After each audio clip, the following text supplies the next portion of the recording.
Welcome to yet another episode of LBS, and I once went to the bathroom while visiting Madame Tussauds. And what games can be considered art? Over recent years, video games have been considered a new form of art. Art is defined as the expression or application of human creative skill and imagination, typically in a visual form, producing works to be appreciated primarily for their beauty or emotional power. While not bashing this thesis of video game being art, I'm curious though, what games can be considered art? Which are the ones that have stirred this debate among gamers to begin with? Well, let's be boring and try to find the answer to this riddle. I've got time to waste, and obviously you do as well, since you're watching this video. So let's do this. To start off, we will turn to the place where most gamers would agree that this is the place where you find these so-called artsy games. That place would be the indie market. I'm sorry, first-party developers, to scare you, but we have to do this. Don't worry, there will be cookies at the end. Over the past few years, the indie games have grown in popularity, and many people argue that this is the best place for the video game art to flourish. To just list a few examples, we have the notorious Braid with its intricate story, the mysterious Limbo with its dark imagery, the amazing Journey with its beautiful atmosphere, I love it! The addicting Minecraft with its OCD tendencies, and Amnesia: The Dark Descent with... yeah, that. These games offer both intellectual and emotional stimuli that most people would correlate with art form. It seems pretty clear that the indie games possess a large library of varying genres and what many people consider artsy games, both in the sense of visuals and emotional perspectives. However, while many independently developed games may be considered art, what about the games with a much bigger budget, the AAA developers? Well, outside the borders of the indie market, we have games like Shadow of the Colossus, which shared with us the experience and feeling of climbing and holding on to a massive beast, offering contrasts of peaceful, quiet riding through vast fields and ecstatic, epic climbing on colossi like the most persistent ant in the world. Another game that could be considered artsy is the clever BioShock, where you navigate through an insane city where fire protection would almost seem redundant. So, what is it about these games that make them artsy according to so many? Well, if we look at Shadow of the Colossus, as mentioned previously, the most outstanding strength lies arguably within its ability to make us feel like we are literally climbing on the side of a massive beast. Additionally, the game only centers on the boss battles and getting to them, thus the player gets the contrast we mentioned earlier. On the note of bosses, these are some of the most iconic and well-designed boss battles in video game history. Two great additional advantages about these colossi is that firstly, they actually feel colossal. They wander around slowly, but with every step they take, the earth shakes, kinda like when I wake up in the morning. Secondly, the amount of detail put into these colossi is just astounding to say the least, making every colossus unique and memorable. Aside from the bosses, the music created the perfect scenery. Every time you destroyed a colossus, you grew with the character and you started to ponder about the consequences of your actions. BioShock, on the other hand, offers us the experience of being trapped within a claustrophobic environment with several enemies lurking around the corner, so essentially most horror games ever created.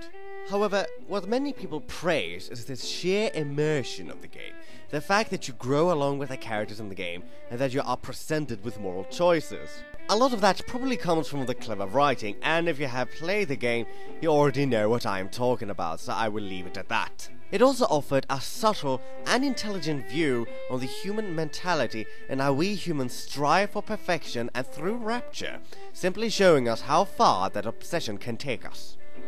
So, after looking at some of these examples, we return to the original question: what games can be considered art?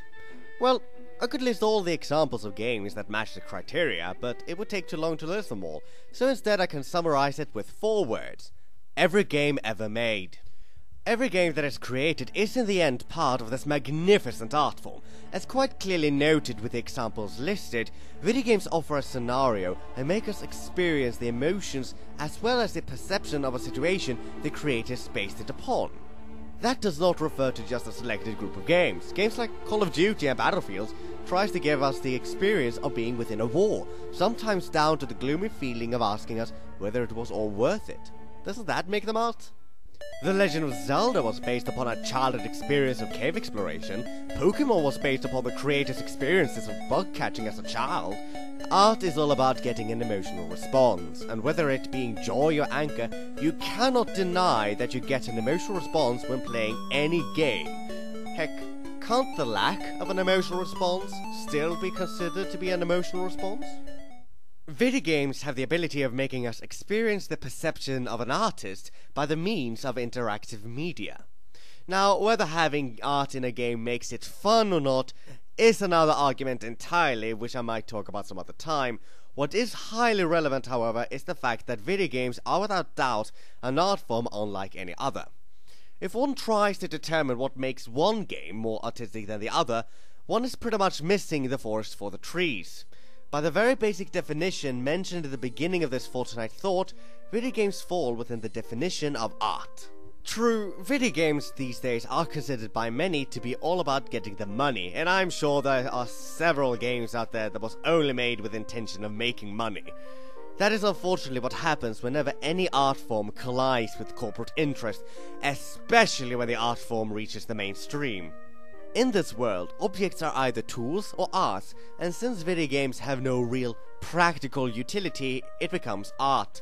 It offers an emotional response and a different perception of the world around us. Though one might ask, why is the indie market considered to be so much artsy in comparison to the first-party developers? I believe it has something to do with the soul of the video games.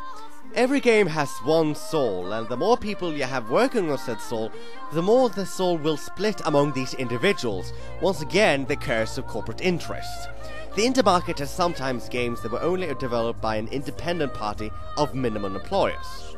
The emotional response of the art can only come from its soul, and while some modern titles might have souls that are not very strong, there is still a soul in there. Everyone is going to view different games differently. For one person, a game might be a pile of shit, while for the other it might be the epitome of beauty. It is simply human nature to have different opinions. There are tons of games that I consider bad, stupid, or just boring, but I still hold by the thesis that games is a new form of art. You might call me stupid for believing this, but I'd rather be passionate about this thesis than not being passionate about anything, you sad twat! I'm Albert Kreuger, and I'm one of the last persons who would look at a game and not call it art. But that doesn't make the current trend of Space Marine shooters any less stupid!